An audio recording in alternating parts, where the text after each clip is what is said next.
Hai kawan-kawanku semua, apa cerita? Semoga kalian baik-baik aja lah ya. Kali ini aku mau cerita alur film horror thriller Longlegs tahun 2024. Film ini ceritanya tentang kasus pembunuhan berantai yang berhubungan dengan sekte sesat. Wih, ngeri-ngeri sedap filmnya nih weh. Jadi selama beberapa menit ke depan aku bakalan nemani aktivitas gabut kalian. So stay tune.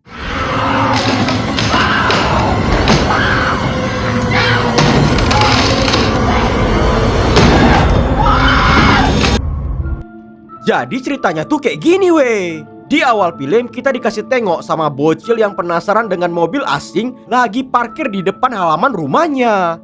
Waktu udah di luar, mendadak dari arah belakang rumah ada suara yang manggilin dia. Pas didatanginya ya kan, tiba-tiba aja muncul seorang pria yang aneh kali. Dia ngasih tahu kalau lagi bawa hadiah ulang tahun. Dengan ekspresi yang ngejutin, abis itu judul film pun muncul, Longlegs. Di 20 tahun kemudian, adalah ya kan seorang anak baru agen FBI bernama Lee Harker. Waktu lagi nangani kasus pembunuhan, dia kayak bisa langsung tahu di mana si pelaku lagi berondok. Pas mau ngecek ke dalam rumah itu ya kan, tiba-tiba aja ternyata emang betul dugaannya.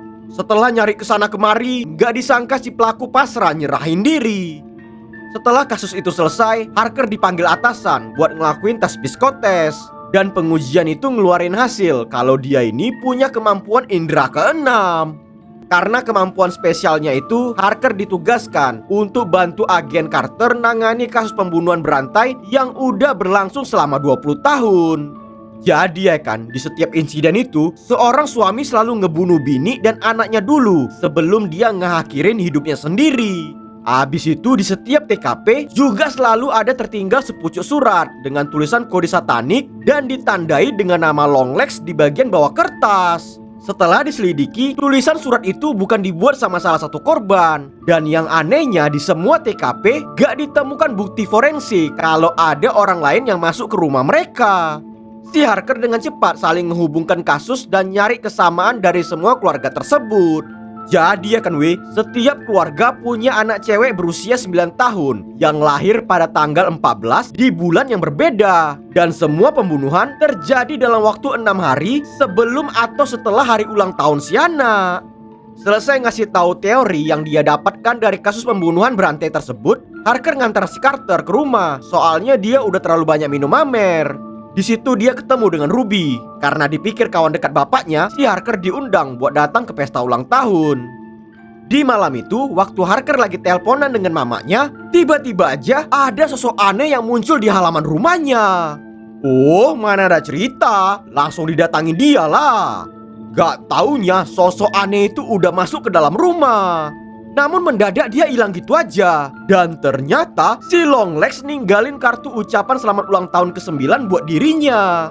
Gak pakai lama, kode satanik langsung ditranslatekan. Dan rupanya itu pesan ancaman agar dia jangan bantu FBI ngebongkar misi rahasianya, atau kepala mamanya bakalan dipenggal.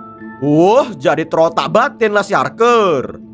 Di keesokan hari, orang FBI nemuin lagi kasus pembunuhan di satu keluarga dengan motif yang sama. Karena udah hafal dengan kode satanik, si Harker langsung tahu isi pesan yang ditinggalin sama Longlegs. Jadi ya kan weh, di malam harinya si Harker mulai dapat benang merah dari semua kasus pembunuhan berantai itu. Setelah disusun dan ditulis di kalender linear, tanggal-tanggal pembunuhan jadi berbentuk simbol okultisme segitiga terbalik. Tapi masih ada satu sisa tanggal yang kosong agar simbol jadi bentuk sempurna.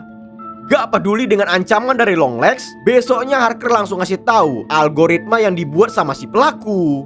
Setelah diselidiki lebih dalam, ternyata ada satu kasus di mana seorang anak selamat dan sekarang berada di rumah sakit jiwa. Gak mau buang-buang waktu, mereka dua langsung pergi ke bekas rumah keluarga itu. Jangan lupa kalian weh, si Harker ini punya indera keenam. Jadi pas nyampe di lokasi, dia langsung tahu kalau ada aura gelap di dalam gudang peternakan. Setelah dicari-cari, ternyata emang betul. Di balik patung salib, mereka nemuin ada peti yang berisikan boneka berwujudkan gadis kecil. Caklah kalian tengok, apa nggak ngeri kali ya kan? Setelah dibawa ke ruang operasi, dokter nemuin bola logam di dalam kepala boneka. Waktu di-scan pakai alat ultrasound ya kan, bola tersebut ngeluarin bunyi aneh. Dan mendadak si Harker dapat penglihatan banyak ular gede. Kemudian dia juga nengok kayak mana sosok Longlegs yang udah ngebuat boneka aneh itu. Abis dari sana mereka dua pergi ke rumah sakit jiwa buat jumpain anak cewek yang selamat dari teror si Longlegs. Awalnya ya kan, si Carrie ini punya gangguan katatonia. Tapi di hari setelah ditemukan boneka itu, gangguan katatonianya hilang gitu aja. Dari buku catatan pengunjung, ternyata kemarin ada yang make nama Lee Harker buat ngejenguk dia. Orang asing itu ngasih tahu tentang apa yang udah terjadi sama keluarganya dulu. Jadi di waktu itu ya kan, saat Carrie mau pergi sekolah, tiba-tiba aja ada seseorang yang ngasih hadiah boneka ke rumah mereka. Si bapak mendadak jadi gila. Dia ngebunuh semua hewan ternak, bininya sendiri, dan juga seorang pendeta yang lagi datang berkunjung. Jadi semenjak hari tragis itulah si Carrie ngalamin gangguan mental dan akhirnya masuk rumah sakit jiwa. Si Harker kemudian nanya ciri-ciri orang yang kemarin ngedatangi dia. Tapi Carrie nggak mau ngasih tahu dan malah bilang kalau dulu Harker juga udah pernah ketemu sama Longlegs.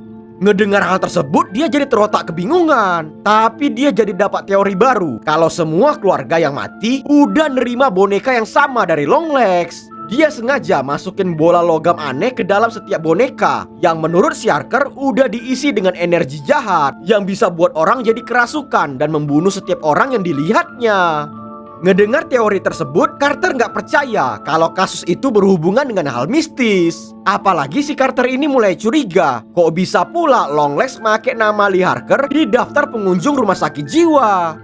Setelah diselidiki lebih dalam, ternyata di 20 tahun yang lalu, mamanya Harker pernah buat laporan ke polisi tentang seorang penyusup yang masuk ke rumahnya. Namun laporan mendadak dibatalkan di satu hari sebelum umur Harker yang ke-9. Dan ternyata dia juga berulang tahun di tanggal 14. Oh, kok bisa sama pula ya kan? Si Carter nanya, apa dulu waktu dia masih bocil pernah nengok orang asing yang seperti dilaporin sama mamanya. Namun Harker bilang kalau dia nggak tahu apa-apa. Buat nyari kebenaran masalah itu, dia disuruh segera ngunjungin mamanya. Namun nggak taunya pas udah sampai di sana, Ruth bilang kalau dia nggak ingat dengan kejadian waktu itu. Kalau ditengok dari muka mamanya ini ya kan, kayak ada rahasia yang lagi disembunyiin. Harker kemudian masuk ke kamar masa kecilnya. Di situ dia teringat kalau dulu suka pakai kamera Polaroid. Waktu lagi nengok foto-foto zaman dulu ya kan, mendadak Harker terkejut batin. Dia dapat penglihatan yang ngeri kali. Dan kemudian jadi teringat kalau dulu ada pria aneh yang ngedatangi dia. Jadi ya kan ternyata adegan di awal film itu adalah kejadian masa kecilnya si Harker dulu. Oh, mana ada cerita. Hal tersebut langsung dikasih tahu ke Carter. Dia yakin kalau orang yang ada di foto adalah pelaku yang lagi mereka cari selama ini.